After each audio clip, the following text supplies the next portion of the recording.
नमस्कार दोस्तों, मैं शालिनी वत्स सनेजा आज आप सबके सामने एक ऐसे पिता का दर्द लेकर आई हूँ जो यूक्रेन में है और युद्ध की क्रूरता से बचाने के लिए अपनी बेटी को कहीं सुरक्षित स्थान पर भेज चुका है और स्वयं एक साधारण नागरिक से एक सैनिक बन चुका है।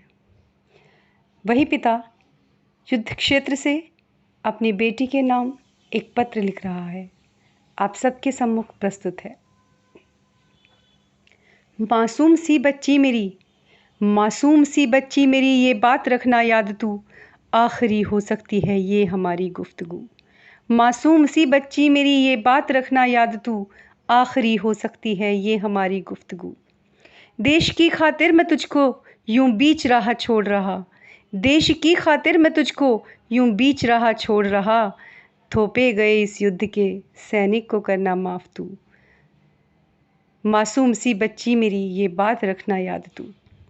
मकसद हजारों सद रहे इस युद्ध की बिसात पर, मकसद हजारों सद रहे इस युद्ध की बिसात पर मकसद मेरी लड़ाई का तुझे एक बार फिर से मिल सकूं। मासूम सी बच्ची मेरी, ये बात रखना याद तू। जहाँ गूंजती थी लोरियां अब खामोश से खंडहर पड़े, जहाँ गूंजती थी लोरियां अब खामोश से खंडहर पड़े, मरघट बने बागीचे सब जहाँ झूलती थी झूला तू। मासूम सी बच्ची मेरी, ये बात रखना याद तू। जी जान से लड़ूंगा मैं, जी जान से लड़ूंगा मैं फिर भी कि तुझको पा सकूं, पर यदि ना आ सकूं क्या माफ़ कर सकेगी तू। मासूम सी बच्ची मेरी, ये बात रखना याद तू। और अब वो अपनी बेटी को दुआएं दे रहा है।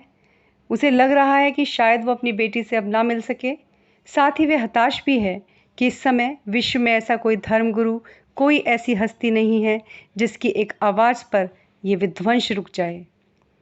वो दुआ दे रहा है, दुआ है मेरी लाडली तू हस्ती बने इतनी बड़ी, दुआ है मेरी लाडली तू हस्ती बने इतनी बड़ी, विध्वंस सारे रोक दे यदि कर दे एक आवाज़ तू।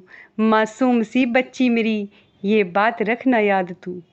युद्ध का परिणाम चाहे अच्छा हो या बुरा रहे, युद्ध का परिणाम चाहे अच्छा हो या बुरा रहे, बचपन तेरा कैसा रहा लिखना कभी इतिहास तू। मासूम सी बच्ची मेरी, ये बात रखना याद तू, आखिरी हो सकती है ये हमारी गुफ्तगू, आखिरी हो सकती है ये हमारी गुफ्तगू।